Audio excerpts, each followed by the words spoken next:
Hello KXOPH. Hello sir, madam. Ang gagawin ko po ngayon ay maglilinis ako ng aircon ng expander. So ituturo ko po kung paano baklasin at linisan yung air filter at saka aircon cabin filter ng expander. So ang una pong gagawin natin ay babaklasin muna natin yung air filter. Ang unang gagawin natin ay i-press lang natin to. Yan po. Tapos dito rin sa kabila mayroong ipipress nyo yung bakal dyan. Oh, yun, nag-loose na siya. So ang gagamitin po nating wrench ay size 10. Size 10. Tapos ikot nyo lang yun, tornilyo or bolt for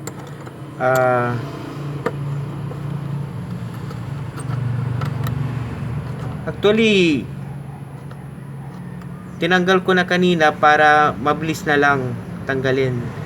So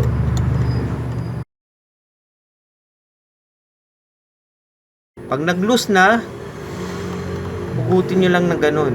Yan. Yan, hugot na. Tapos, yan, hilain nyo lang. Ayan na yung air filter. So, tanggalin nyo lang yan. Yan lang. Tandahan lang. Yan, para hindi mapunit. Yan po yung air filter ng expander. Yung aircon ng air filter ng expander. Yan po. So yan ang gagawin natin diyan ay pupunasan natin ng ito po yung cloth, microfiber cloth na pangpunas. I-spread, daddy. Ito yung microfiber cloth na pampunas dito sa lalagyan ng air filter. Ganun lang pagpunas. Oh. Yan oh.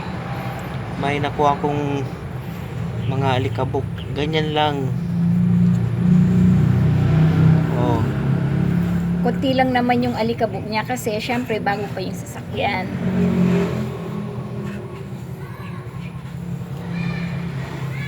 Ayan.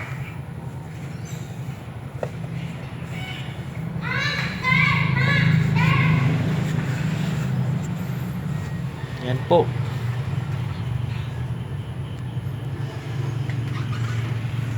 Yan po yung cover nya. At saka yan yung air filter. Yan, malinis na.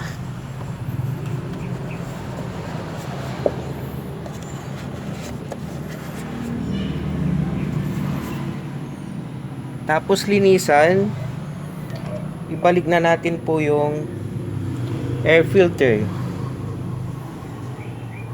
Yan po yung air filter nya, made in Indonesia.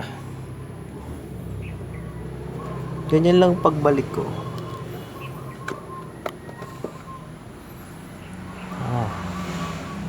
Siguraduhin yung nasa place na siya. Ayan. So ito, ibabalik ko na yung cover nya. May butas po dyan para i-shoot nyo lang yung butas. Yan o. Doon sa likod. May orientation yan. Ayun. Yan. That's the one. Okay. So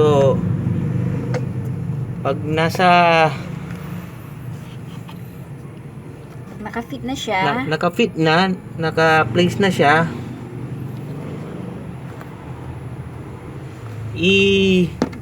ibalik nyo lang to. Yan. Push nyo lang ng ganun. Yun. Maglalak na siya. Tapos dito.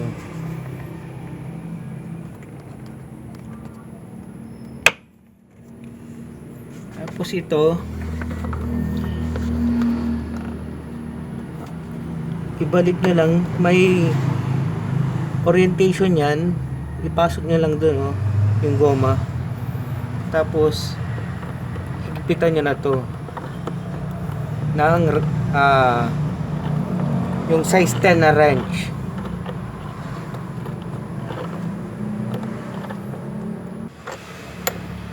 Ayan, hinihigpitan ko na yung tornilyo para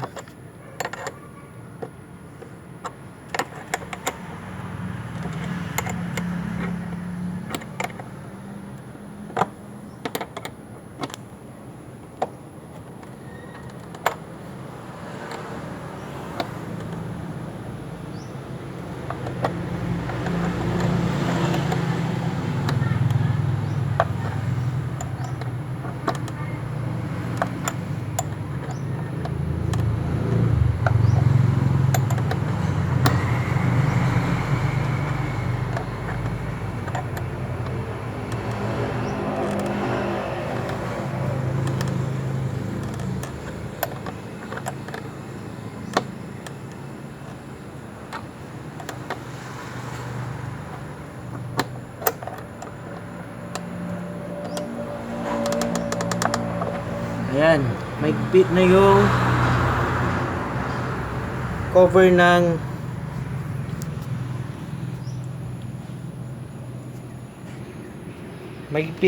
cover ng air filter. So ang isusunod nating babaklasin ay at lilinisan ay yung aircon cabin filter sa loob. Ito naman kung paano tanggalin at linisan yung aircon cabin filter. So, buksan muna natin. Tapos, hilain nyo muna yung sa side.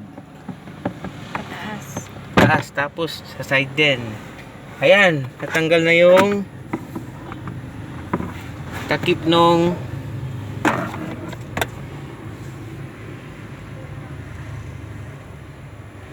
yan na po yung aircon cabin filter. I-press lang po natin to. Press lang po natin. Tapos sabay hila. Tapos hilain nyo yung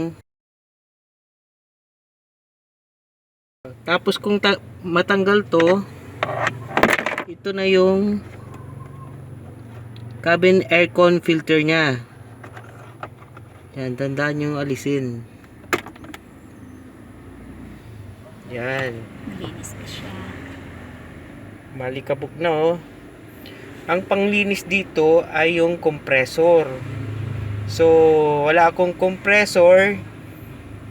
Kung may gamit kayo, yun po yung panglinis nyo. Pwede rin sa Petron or Shell or saan mang gasoline station na may compressor sila, yung pambuga ng hangin para mawala yung alikabok na nasa loob. Meron na bang alikabok? Wala pa ata. Meron na alikabok. Pero oh. kukunti. Yan, oh. Oh, alikabok yan. Kunti pa lang. Oh, yan po yung aircon cabin filter. So, ibalik na po natin. May nakasulat dyan na ang nakasulat dyan ay up, front, or rear. So, yan po yung orientation nya. Pwedeng ito yung up front or rear. So, ganito po yung orientation nya. Ganyan pa uli ipapasok.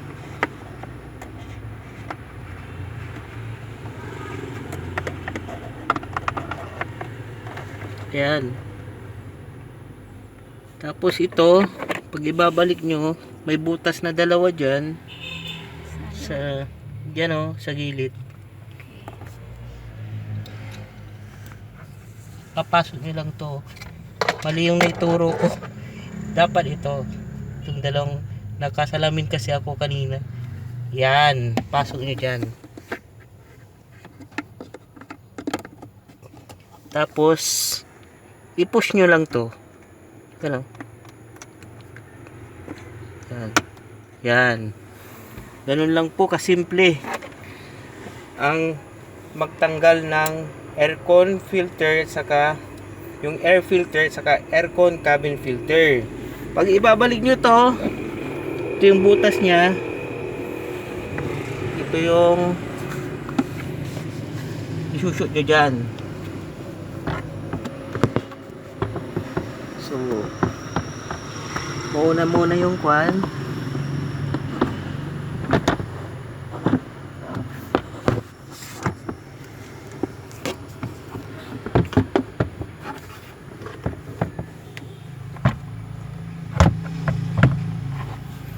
Tapos sabay push. Yan. Tapos na. Ganun lang kasimple ng magbaklas ng aircon filter saka aircon cabin filter. So napakadali po. Pero dapat may compressor kayo para malinisan nyo yung aircon cabin filter. Salamat po. Don't forget to subscribe para ma-follow nyo yung videos ko.